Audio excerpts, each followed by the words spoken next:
No matter what your journey to work looks like, I bet you don't have to climb hundreds of feet to your office like these crane operators. Imagine getting to the top and forgetting the keys to that thing. That would suck. Add to that the constant risk of being struck by strong winds, mechanical errors, and let's not forget about falling off the thing. Damn. Those are the kind of views you get from heaven. But at least they won't slice you in half like these things. You know those giant ship propellers the size of 2-story buildings? Yeah, those things. Well, just can't whack out the power hose when they get dirty. Somebody actually has to dive beneath those massive ships in pitch black darkness and scrub all those razor-sharp propellers to keep the ship running smooth. Just make sure the engine's turned off. All right, guys? And the bottom of those ships sure get rusty, so these guys might need to stay down there for a while. Man, I'm glad I'm not in their shoes. But I'm even happier I'm not in this bus driver's, because he's got the great responsibility of getting himself and his passengers through the most deadliest bus route in the world. See, the 1258 to Lima goes across the most treacherously narrow and winding roads high up in the Andes Mountains. Huh, looks like getting the window seat isn't much of a bonus after all. When the main attractions are sudden drops and death memorials. Jesus! Maybe slow and steady really does win the race after all. Sharks. That is one truly nail-biting research process. And in order to conduct this research, they're putting themselves in some pretty vulnerable spots, all in the name of preservation. Oh my God.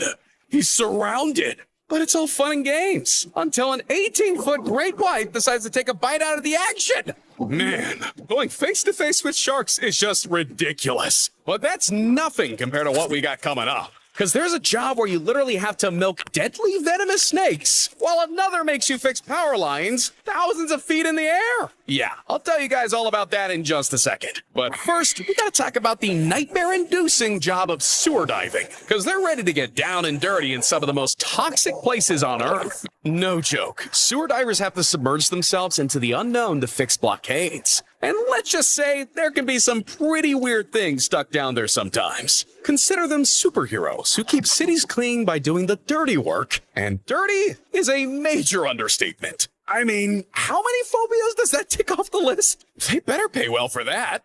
And nobody earns their wages quite like stuntmen, because these guys aren't dealing with trash. They're kicking ass. Or at least doing all the heavy lifting so the movie stars look good. Yeah, there's no way that didn't hurt. But those are rookie numbers for these guys. Because if you want to experience the true meaning of living on the edge, try window washing skyscrapers that are over 2,000 feet tall. Jesus.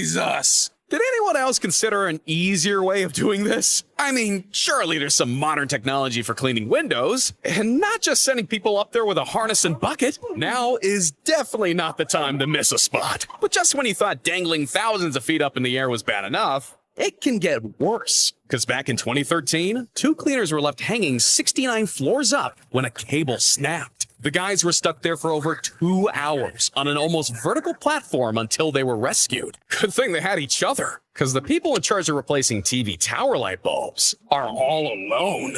See, not only do they have to climb all the way to the top to change a lamp, but the real job only begins once they're up there and actually fixing things. And don't get it twisted, he's got to get all the way back down after. There's no base jumping for these guys.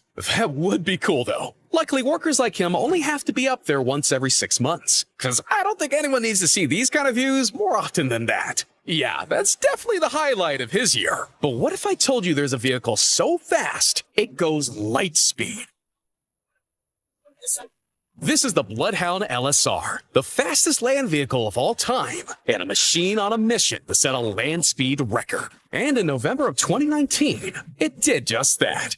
1,011 kilometers an hour. That's faster than a moving bullet. But you know what? I'd take a bullet any day over being the person who has to drive the thing, because at that speed, with 2.5 G's of force, driving isn't my idea of a good time. I mean, everyone likes an adrenaline rush, but that's just crossing the line, because I don't know what to call this next job other than pure insanity. Yeah, these iron workers are responsible for building the bridges, skyscrapers, and towers of big cities. And if you thought painting and washing them was tough, these guys build the damn foundations for those careers. And doing a bad job doesn't just mean getting dropped from the task force. It could also be a whole-ass building dropping to the ground. Sheesh. These guys don't just work with steel. They've got nerves of steel too. But nobody tests their limits quite like product testers. And I don't mean testing out Bluetooth speakers and skin creams. It's a little more hardcore than that. I'm talking bomb-proof suits for starters. That's right. They don't only test those things on dummies. And the results are in. Good news, it passed quality control. Otherwise, this would have been a totally different kind of video. But from bomb-proof to stab-proof, these suits are more than just about style. Man, that's a lot of trust. And that's not even the craziest thing I've got to show you, because...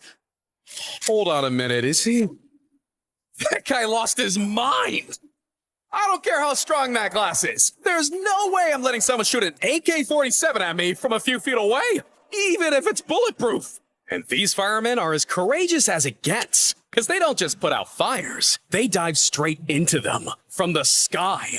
No, seriously. They're the ones in charge of putting out remote wildfires that are burning through forests. So when the clock's ticking, saving time is the mission. Skydiving and firefighting doesn't get more high stakes than that, but it's nothing compared to what these bodyguards have to deal with, because they put their bodies in harm's way in order to protect some of the most hated people on Earth. And surprise, surprise, they're mostly presidents. And nobody has security quite like world leaders. Got a problem with election results? You gotta get through these guards first. And that's no easy task. I mean, check out this response to an attack during the president of Venezuela's speech. That's basically a human shield. And Kim Jong-un certainly doesn't take risks either. I don't think anyone's getting near that car, guys. When you have a job like that, you know what you're signing up for. Just like when you're signing up to be a lumberjack, you're facing up against a lethal foe. Oh no! Whoops. Yeah, I'd take an assassin every day of the week over a tree coming my way. You see, the lumberjack process is divided into different parts. So you've got your high riggers who set up structures to work on, your haulers, the strongmen who carry the logs, and the sawers who, you guessed it, saw. It's just a whole frickin' hazard fest. Sharp tools, falling trees, and the risk of falling out of trees. There's no way you can make that safe. But hey, at least they look good while doing it. And no matter how you cut it, where a log lands is always a roll of the dice.